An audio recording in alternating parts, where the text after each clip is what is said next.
Good evening and welcome to a new episode of What the Friday. I'm your host, Andrea, and I have some pretty exciting news, or at least it's exciting to me.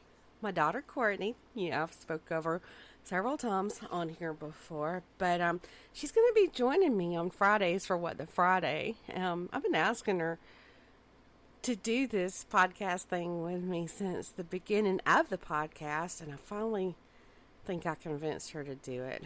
So, she's going to be joining me for the What the Friday episodes sometime around the beginning of October. Well, tonight we're going to be talking about a lady from Australia named Katherine Knight. The first time I had ever heard of her was way back in 2005 on an episode of Deadly Women on the ID channel. Now, as you know, or probably know, that show gives you like a little glimpse into a story of these different women. Well, I wanted to know more after I saw a rerun of that episode not too long ago. So I started doing my own research to see what I could find on her, and I found quite a bit. So I'm going to be sharing that with you guys tonight.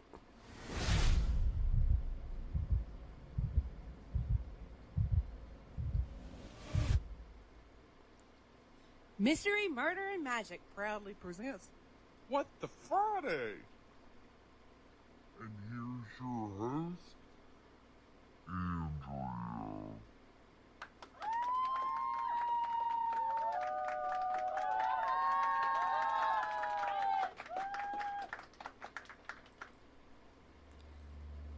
Alright, y'all.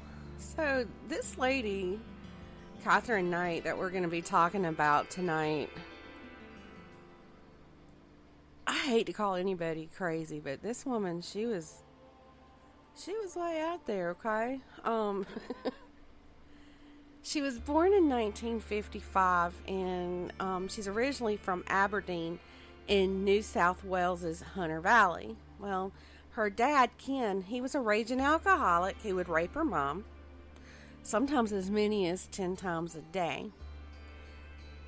And Katherine's mom, Barbara, would often tell her daughters that she hated men and sex. But yet, when Katherine complained once to her mom about something that one of her partners wanted her to do, her mom told her basically just get over it and just do it. Now, Katherine has said that several of her family members have raped her, but never was she the victim of her father. And the sexual abuse continued until the time she was around 11 years old. Now, normally Katherine was this very enjoyable girl to be around, but at times the slightest thing could set her off and she'd go off on these violent tangents. In high school, she was a bit of a recluse, and her classmates remembered her as a bully.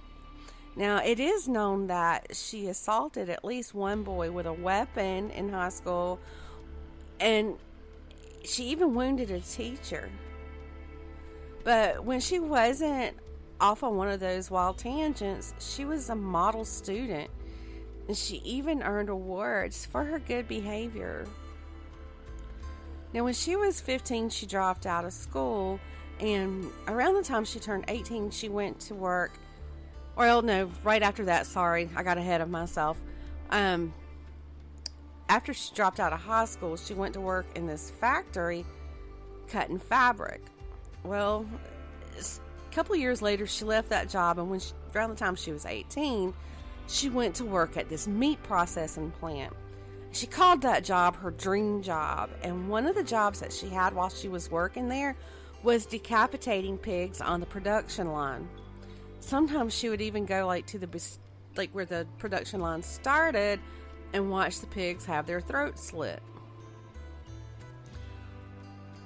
She got the promotion, and when she got that promotion, and I'm assuming that promotion, because it didn't really say, but I'm assuming that promotion was to the decapitator, because she got her own set of butcher knives.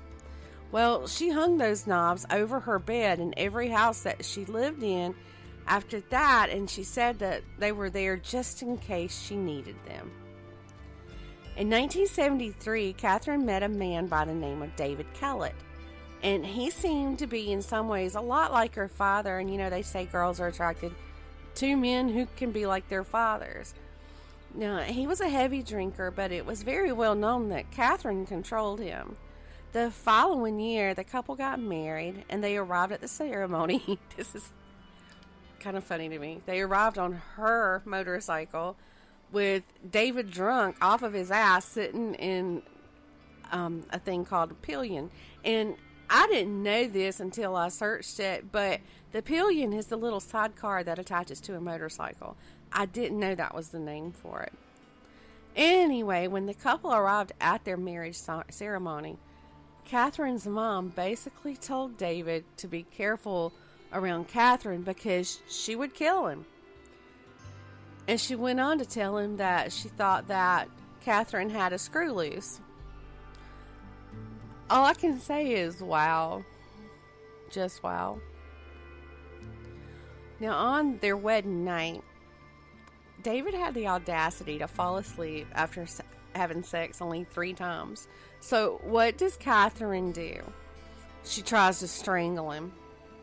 I guess David didn't realize that his mother-in-law's advice would kick in so soon in the marriage. Well, if you couldn't guess, their marriage was a pretty violent one, and you can chalk it up to either pregnancy hormones or having a screw loose. Her mom's words, not mine. Once when Katherine was pregnant, she burned all of David's clothes and his shoes, and then proceeded to strike him across the back of the head with a frying pan. And why did she do this? Because he came home late one night from a darts competition. Now, after she had struck him with that frying pan, he managed to run from the house, and he collapsed at a neighbor's house. The police were called, and they really wanted to, arrest or press charges on Katherine for this, because David was hurt pretty bad. He had a very badly fractured skull. But Katherine turned on the charm, and she talked her husband into not pressing those charges. So he dropped the charges. Now, not long after that, or not long after her first child was born, David left Katherine for another woman in Queensland. Now, cheating is wrong, okay? I do not condone it. I do not do it. But you almost can't blame him, because she was so controlling and so jealous and so violent. But all of this is happening in May of 1976. Well, the day after David left, Katherine was seen pushing their baby down the street in a stroller, but she was throwing it from side to side. Like, what the hell, Katherine? She was admitted to a hospital, and she was diagnosed with postnatal depression. So she spent several weeks there in the hospital getting some help, or so everyone thought. After she was released from the hospital from that stay, she placed the baby girl, who was only 2 months old, on some railroad tracks, knowing that a train was due to come through at any moment. Then she went into town. Once she was in town, she stole an axe and threatened to kill several people. One of the local men from around town was rummaging, through the trash near the railroad tracks and saw the baby. And he rescued her just moments, literally, maybe not even moments, plural, before the train came through. Now, Katherine was arrested again and taken back to the same hospital, but get this, y'all, she signed herself out the very next day. Now, it seems to me that when you're, taken there, in police custody, you wouldn't be able to sign yourself out, but that's just my opinion. I don't know. Kind of defeats the purpose. It's like, okay, I paid my time. Let me sign myself out of prison. Same deal in my mind. But anyway, a few days pass, and Katherine decides she wants to find David. So she slashes a local woman's face with one of her knives and demanded that she drove her to Queensland. Well, along the way, they stop at a gas station, and the lady was able to escape, but before the authorities could get there, Katherine had taken a little boy hostage, and she was threatening to kill him with her knife. Now, the police were able to knock the knife out of her grasp with a broom, and this time she was admitted to a psychiatric hospital. While she was there, she told the nurses that it was her every intention to have killed a mechanic at that gas station because in the past he had fixed her estranged husband David's car, and this enabled him to leave her. She also had planned to kill David and his mother. Well, when this information got back to David, he left the new girlfriend, and then he and his mom, they moved back to where Katherine was to help take care of her. Well, then in August of 1976, Katherine was released from that hospital into the custody of David's mom.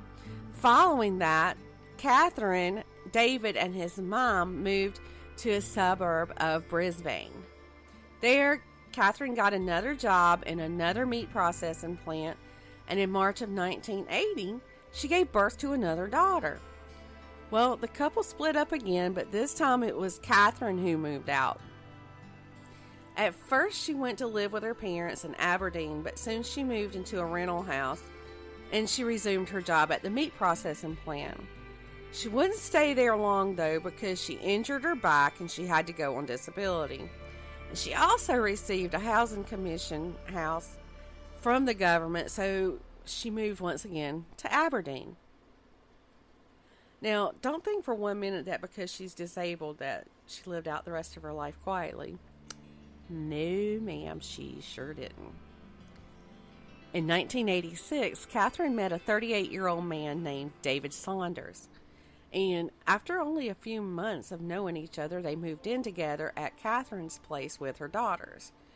And I'm going to stop right here for a second to say that it just floors me, okay, that she even had custody of those two girls because of her history.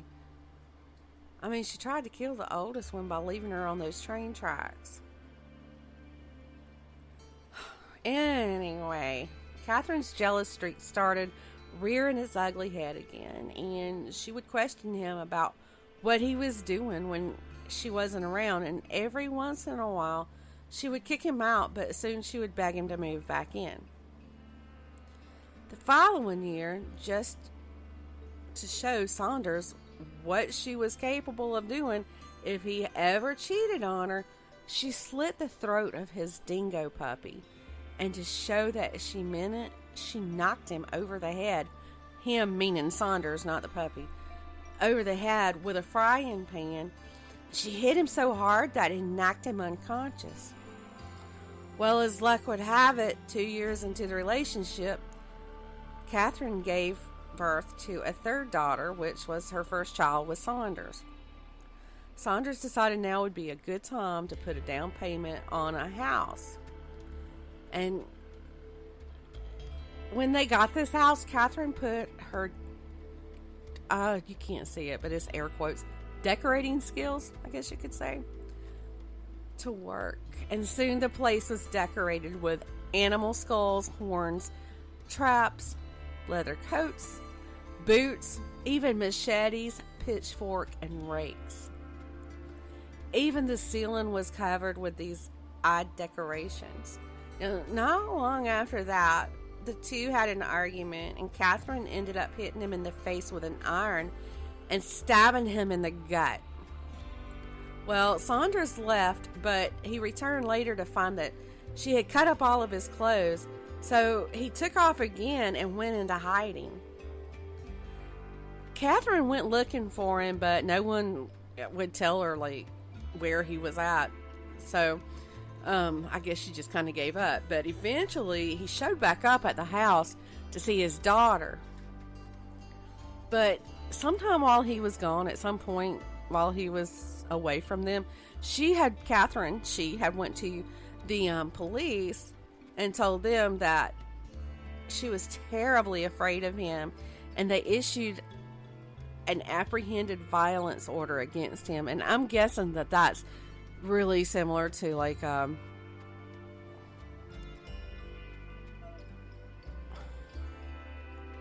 oh my gosh, my mind just went totally blank on the word I'm looking for.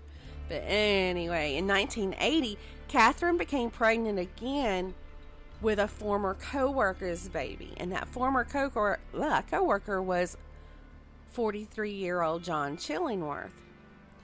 Now, the next year she gave birth to their son, but the relationship between Katherine and Chillingworth only lasted for like 3 years because she left him for a man that she had been having an affair with, and that man's name was John Price.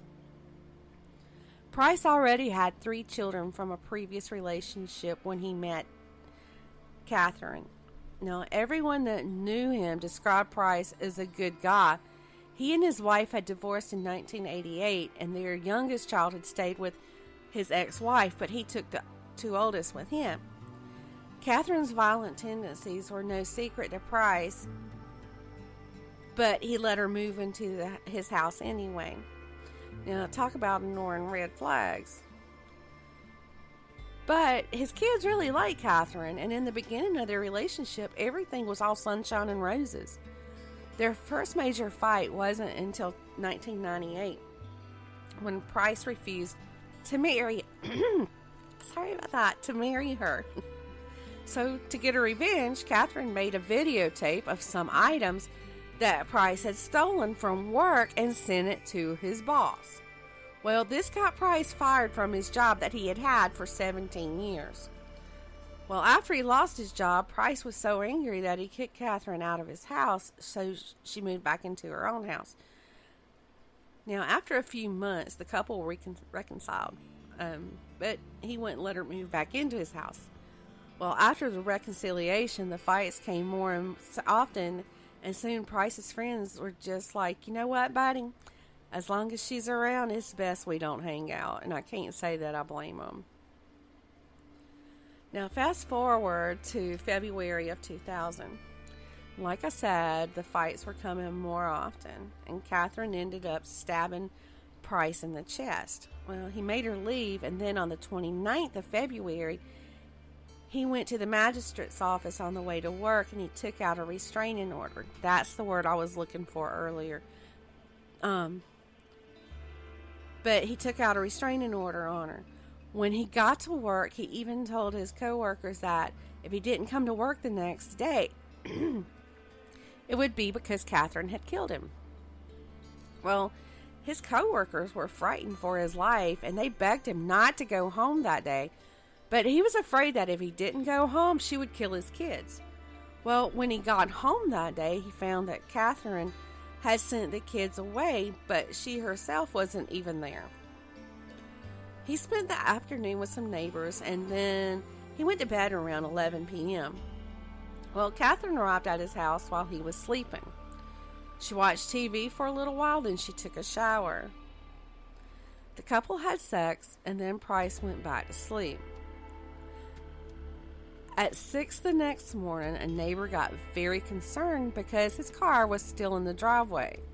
And then, when he didn't show up for work, his boss sent a co-worker to check on him.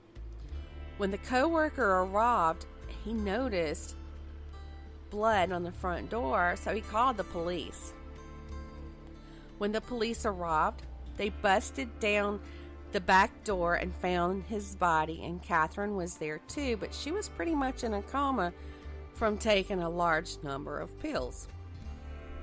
While Price had been sleeping, Katherine had stabbed him with a butcher's knife.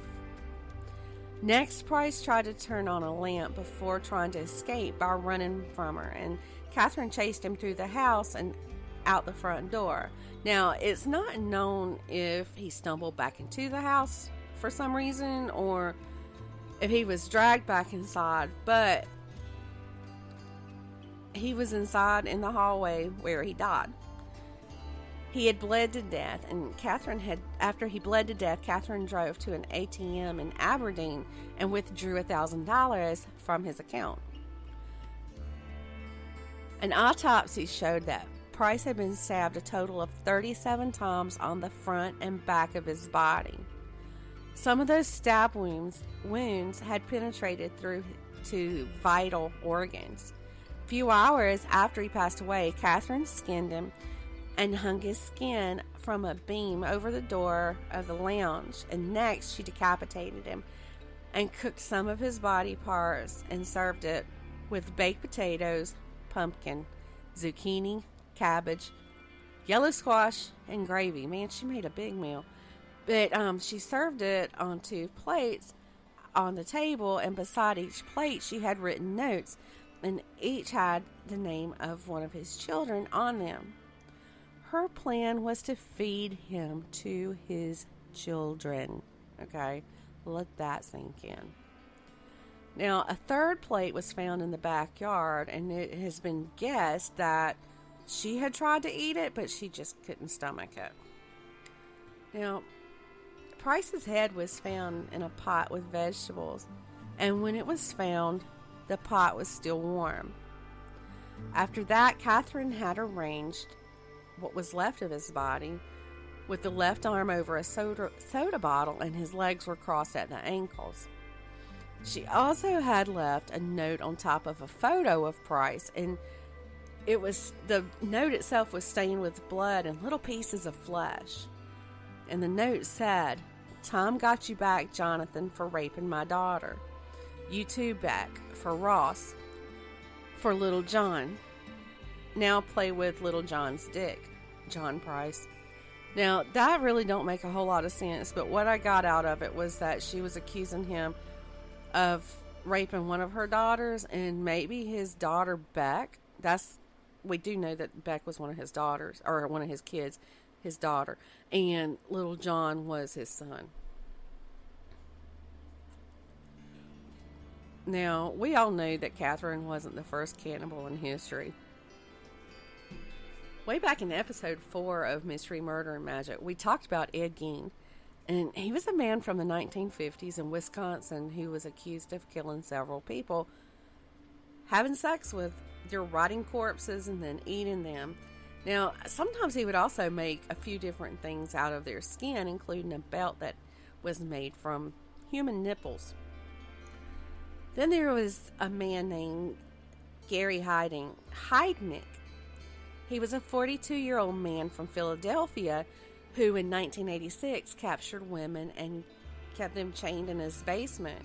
And he kept them as his sex slaves. But eventually some of those women would be murdered and he would eat their corpses. Well, fortunately, one of the young ladies was able to escape, and she went to the police. And when the police got there, they were shocked at what they found. Now, I'm not going to go any further on that because we are going to talk about that on an upcoming episode. Now, if you go way back in history to 1570, there was a man in Germany named Peter Stump, and he would travel the German countryside with his mistress and his daughter looking for young maidens to satisfy his craving for their young flesh. Now, this guy was so disgusting that he had an incestuous relationship with his daughter, and their relationship produced a baby. Well, get this, he ate the baby. I mean, what the actual fuck, okay?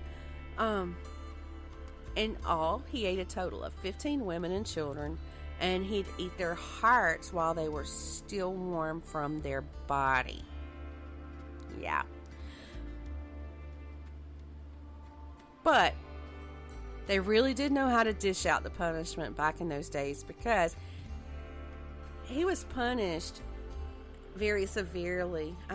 His punishment, or the punishment that he and his two accessories, which was his daughter and mistress, they received, was nearly equal to what they were being punished for. Peter was tied to a cartwheel and his skin was pulled from his body. While he was still alive, they broke his arms and legs, and that was followed by him being decapitated with a wooden axe. His headless body was buried beside his daughter and mistress. But, okay, let's get back to Katherine, okay? Now, I read that the manner in which Price's body was skinned could have been only done by someone who had remarkable skills in that. And we all know that Katherine excelled at her jobs in the meat processing plants that she had worked at. It's also believed that he had been skinned before being decapitated because of the bloodstains on the carpet showed the outline of his head.